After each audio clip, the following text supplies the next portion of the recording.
Imagine this. You're stranded on an island. No phone, no laptop, no news. But you can make one last investment before the Wi-Fi cuts out for good. What do you choose? People ask me this all the time. If you had to put all your money into one ETF and hold it forever, no selling, no switching, which would it be? Now I don't say this lightly. My entire portfolio is built around ETFs. I've tested, researched, back-tested, and experienced firsthand how different ETFs perform across market cycles. So today I'll break it all down. The logic, the filters, and finally the one ETF I'd go all in on. Let's jump in. Before we get into what I would buy, let's talk about what I wouldn't. When you're talking about forever hold ETFs, you've got to eliminate the stuff that might look good today, but can't stand the test of time. So first up, specialty ETFs. These are the ones that focus on just one sector of the market. You know the ones. All tech, like XLK, all real estate like VNQ, all Bitcoin like Bito, all semiconductors like SMH. They can outperform for a few years, sure, but they also come with extreme volatility. If you're betting your life savings on one slice of the market, you're asking for trouble. No matter how bullish you are on tech or AI or healthcare, the market is unpredictable. Diversification isn't just a safety net. It's a performance enhancer over the long run. And then we've got covered call ETFs. I've talked about these a lot. QYLD, JEPI, XYLD, the list goes on. They're popular and for good reason. They pay high income, they sound appealing in retirement portfolios. But the problem is they cap your gains, and in long-term investing, compounding growth matters way more than high monthly dividends. Here's a quick example for you. QYLD, which is a covered call on the NASDAQ 100, pays a juicy 10 to 12% dividend. On the other hand, QQQ, the regular NASDAQ 100 ETF, reinvests its gains and compounds over time.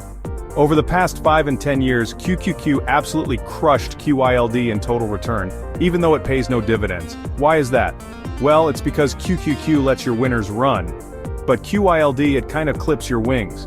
So if I'm gonna buy and hold one ETF forever, that ETF must allow my gains to keep compounding. Before I name the ETF, let's lay down some solid criteria. Because if you're trusting one ETF with 100% of your capital for the rest of your life, it needs to pass 3 key tests. First up, broad diversification. This means exposure to hundreds, ideally thousands of stocks, spread across multiple sectors, industries, and even countries. You want tech, healthcare, consumer staples, energy, and more. All under one umbrella. Okay, number 2, proven track record. If the ETF hasn't survived a few recessions, crashes, or at least 10 years of market movement, well, it's out. I want something that's really battle-tested. Number 3, low expense ratio. Fees matter more than most people realize. If your ETF charges 1% annually and you invest $100,000, that's $1,000 gone every year. And that loss compounds over decades. My pick needs to be low cost, ideally below 0.1%. So now that we've cleared the field, we're down to 3 finalists. These are the 3 ETF categories that fit my long-term philosophy. Alright, so first up we have broad market ETFs, think VTI, VOO, or VT. These ETFs, offer massive diversification and are really well known for delivering consistent long-term returns that basically mirror the broader economy. Next, in the second spot, we've got dividend ETFs. These are great for retirement income. ETFs like SCHD, DGRO, or VIG. They hold companies with strong fundamentals and a solid track record of paying healthy dividends. And finally, in third place, we have growth ETFs. These are definitely high reward but also higher risk. Think QQQ, SCG, or SPGP. They focus on innovative, fast-growing companies that really dominate their sectors. But, only one category and one ETF can actually win.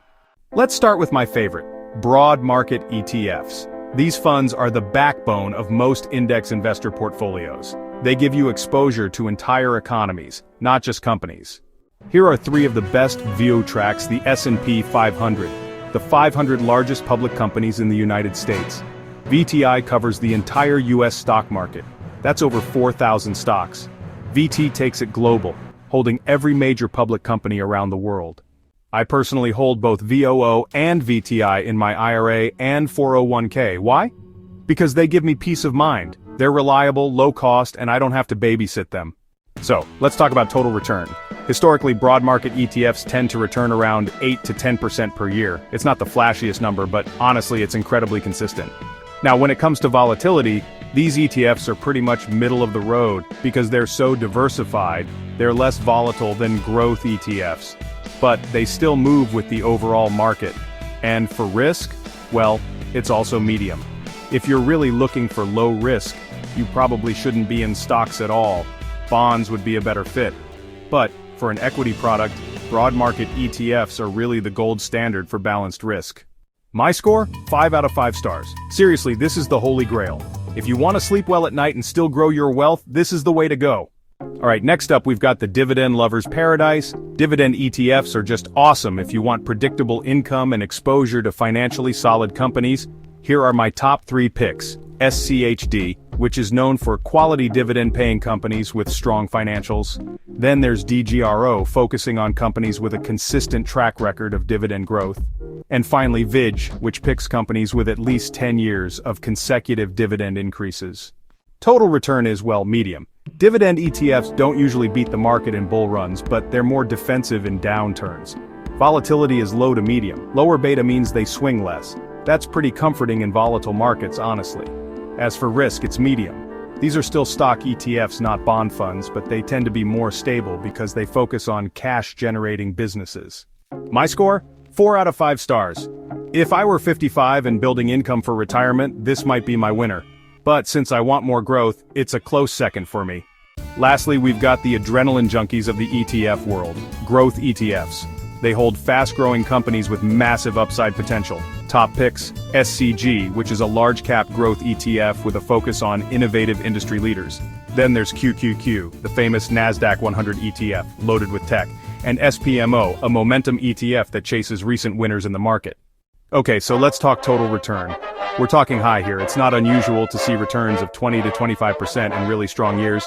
Over the past decade, growth ETFs have honestly outperformed pretty much everything else out there. But, yeah, volatility is also high. With those big gains, there's definitely some pain. Growth ETFs can drop 30 to 50% during a downturn, and that stings. The risk is high too. These funds are pretty concentrated, mostly in tech, and that just means, well, higher risk overall. My score? I give it 4 out of 5 stars. It's exciting for sure, but definitely not for the faint-hearted. You really have to be able to stomach some serious volatility and be willing to hold on tight through those market crashes. So, if I had to pick one ETF, just one, to buy and hold forever, here's what I'd look for. It has to be broadly diversified, have a long-term track record, super low cost, give me peace of mind during crashes, and of course, show solid growth over the decades. Okay, so my answer is VTI. That's the Vanguard Total Stock Market ETF. You're getting exposure to the entire US economy. That's over 4,000 companies. That means tech, healthcare, energy, financials, industrials, you name it, you own it. The expense ratio? It's a microscopic 0.03%. That's just $3 per $10,000 invested, per year. Over the past 10, 20, even 30 years, US markets have been the most consistent wealth creators in history. Honestly, I sleep like a baby holding VTI, and I plan to for the next 30+ years. So that's my pick. But what about you? Would you go for growth, dividends, or are you team total market like me? Drop your favorite ETF in the comments. And hey, if you want to see my full $150,000 ETF portfolio in real time, check the Blossom link in the description. It's totally free to sign up. Oh, and don't forget to hit that like button. It really helps this video reach more investors. And right here is a breakdown of my actual portfolio holdings. And over here are my top ETFs for 2025. Thanks for watching, and as always, invest smart, hold strong, and take it easy. Peace.